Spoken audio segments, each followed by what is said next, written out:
Hello friends, welcome to my YouTube channel. ಇವತ್ತಿನ ವಿಡಿಯೋದಲ್ಲಿ ಇನ್ಸ್ಟೆಂಟಾಗಿ ಏನಾದರೂ ತಿನ್ನಬೇಕು ಅನಿಸಿದಾಗ ಕೇವಲ 10 ನಿಮಿಷ ಈ ರೈಸ್ ರೆಸಿಪಿನ ತಟ್ಟಂತ ರೆಡಿ ಮಾಡ್ಕೋಬೋದು. ಅಷ್ಟೇ ಅಲ್ಲದೆ ಶೀತ ನೆಗಡಿಯಾಗಿ ಬಾಯಿ ಕೆಟ್ಟಾಗ ಈ ರೀತಿ ಆನಿಯನ್ ಪೆಪ್ಪರ್ ರೈಸ್ನ ಟ್ರೈ ಮಾಡಿ ನೋಡಿ. ರುಚಿಯಂತೂ ಮರೆಯೋದಿಲ್ಲ, ಅಷ್ಟು ಅದ್ಭುತವಾಗಿರುತ್ತೆ. ಒಂದ್ಸಲ ಟ್ರೈ ಮಾಡಿದ್ರೆ ಪದೇ ಪದೇ ಮಾಡ್ತೀರಾ. ಯಾವ ರೀತಿ ಮಾಡ್ಕೊಳ್ಳೋದು ಅಂತ ನೋಡ್ಕೊಳ್ಳೋಣ ಬನ್ನಿ. ಮೊದಲು ನಾನಿಲ್ಲಿ ಒಂದು ಫ್ರೈಯಿಂಗ್ ಪ್ಯಾನ್ ಇಟ್ಕೊಂಡು ಪ್ಯಾನ್ಗೆ 1 ಟೇಬಲ್ ಸ್ಪೂನ್ ಆಗೋಷ್ಟು ಕಡಲೆಬೀಜ, 1 ಟೀ ಸ್ಪೂನ್ ಆಗೋಷ್ಟು ಉದ್ದಿನಬೇಳೆ, 1 ಟೀ ಸ್ಪೂನ್ ಆಗೋಷ್ಟು ಕಡಲೆಬೇಳೆ, 1 ಟೀ ಸ್ಪೂನಷ್ಟು ಕಾಳುಮೆಣಸು, ಹಾಗೆ 1 ಟೀ ಸ್ಪೂನಷ್ಟು ನಾನಿಲ್ಲಿ ಬಿಳಿ ಎಳ್ಳು, ನೀವಿಲ್ಲಿ ಕಪ್ಪೆಳ್ಳು ಸಹ ಸೇರಿಸ್ಕೋಬೋದು. ಹಾಗೆ 1 ಗೆಡ್ಡೆಯಷ್ಟು ಬೆಳ್ಳುಳ್ಳಿ, ಸ್ವಲ್ಪ ಕರಿಬೇವಿನ ಸೊಪ್ಪು, ಇದ್ರ ಜೊತೆಗೆ 4 ರಿಂದ 5 ಬ್ಯಾಡಗೆ ಮೆಣಸಿನ್ಕಾಯಿ, 1 ಟೀ ಸ್ಪೂನ್ ಆಗೋಷ್ಟು ಎಣ್ಣೆ. ಇಷ್ಟನ್ನು ಸೇರಿಸಿರುವಂತಹ ಎಲ್ಲ ಪದಾರ್ಥಗಳು ಕ್ರಿಸ್ಪಿಯಾಗಿ ಗಮ್ಮಂತ ಆರೋಮ ಬರೋವರೆಗೂ ಇದನ್ನು ಲೋ ಫ್ಲೇಮಲ್ಲಿ ಇಟ್ಟು ಚೆನ್ನಾಗಿ ಇದನ್ನು ಫ್ರೈ ಮಾಡ್ಕೋಬೇಕಾಗುತ್ತೆ. ಯಾವುದೇ ಪದಾರ್ಥನ ಸೇದಿಸ್ಕೊಳ್ಳೋದಕ್ಕೆ ಹೋಗಬಾರ್ದು. ಲೋ ಫ್ಲೇಮಲ್ಲಿಟ್ಟು ಇದನ್ನು ನಿಧಾನಕ್ಕೆ ಆರೋಮ ಬರೋವರೆಗೂ ಫ್ರೈ ಮಾಡ್ಕೋಬೇಕು. ನೋಡಿ, ಇದು ಈಗ ಆಗಿದೆ. 4 ರಿಂದ 5 ನಿಮಿಷ ನಾನಿಲ್ಲಿ ಇದನ್ನು ಫ್ರೈ ಮಾಡ್ಕೊಂಡಿದ್ದೀನಿ.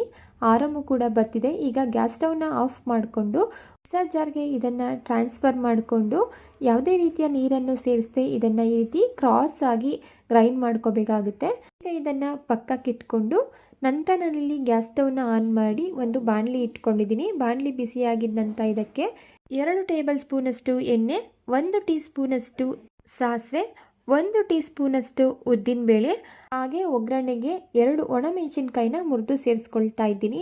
ಇದ್ರ ಜೊತೆಗೆ ಸ್ವಲ್ಪ ಕರಿಬೇವಿನ ಸೊಪ್ಪು, ದಪ್ಪದಾಗಿ ಹೆಚ್ಚಿಟ್ಕೊಂಡಿರುವಂತಹ 2 ಮೀಡಿಯಂ ಸೈಜ್ ಈರುಳ್ಳಿನ ಸೇರಿಸ್ಕೊಳ್ತಾ ಇದ್ದೀನಿ.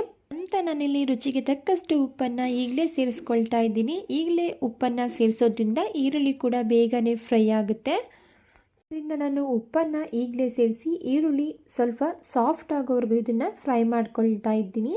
ಹಾಗೆ ನಾವಿಲ್ಲಿ ಈರುಳ್ಳಿನ ಈ ರೀತಿ ದಪ್ಪದಾಗಿ ಹೆಚ್ಚಿ ಸೇರಿಸ್ಕೊಳ್ಳೋದ್ರಿಂದ ರೈಸ್ನ ತಿನ್ನಬೇಕಾದ್ರೆ ಬಾಯಿಗೆ ಸಿಕ್ಕಾಗ ತುಂಬಾ ಟೇಸ್ಟಿಯಾಗಿರುತ್ತೆ. ನಂತರ ನಾನಿಲ್ಲಿ ರೆಡಿ ಮಾಡಿಟ್ಕೊಂಡಿರುವಂತಹ 200 ಗ್ರಾಮ್ನಷ್ಟು ರೈಸನ್ನು ಸೇರಿಸ್ಕೊಳ್ತಾ ಇದ್ದೀನಿ. ಹಾಗೆ ಮೊದಲೇ ನಾವು ಫ್ರೈ ಮಾಡಿಟ್ಕೊಂಡಿರುವಂತಹ ಮಸಾಲ ಪೌಡರ್, ಸಣ್ಣದಾಗಿ ಕಟ್ ಮಾಡಿಟ್ಕೊಂಡಿರುವಂತಹ ಸ್ವಲ್ಪ ಕೊತ್ತಂಬರಿ ಸೊಪ್ಪನ್ನು ಸೇರಿಸಿ ಐ ಫ್ಲೇಮಲ್ಲಿಟ್ಟು 2 ರಿಂದ 3 ನಿಮಿಷಗಳ ಕಾಲ ಚೆನ್ನಾಗಿ ರೈಸ್ ಜೊತೆ ಹೊಂದ್ಕೊಳ್ಳೋ ರೀತಿ ಮಿಕ್ಸ್ ಮಾಡಿಕೊಂಡೆ ಸಖತ್ ಟೇಸ್ಟಿ ಆ್ಯಂಡ್ ಸಿಂಪಲ್ ಆಗಿರುವಂತಹ ಆನಿಯನ್ ಪೆಪ್ಪರ್ ರೈಸ್ ರೆಡಿ ಆಯಿತು. ತುಂಬಾ ಟೇಸ್ಟಿಯಾಗಿರುತ್ತೆ. ಮಿಸ್ ಮಾಡದೆ ಈ ವಿಧಾನದಲ್ಲಿ ಒಂದ್ಸಲ ಟ್ರೈ ಮಾಡಿ ನೋಡಿ. ರುಚಿಯಂತೂ ಮರೆಯೋಕೆ ಆಗಲ್ಲ, ಅಷ್ಟು ಅದ್ಭುತ ಅಂತಲೇ ಹೇಳ್ಬೋದು.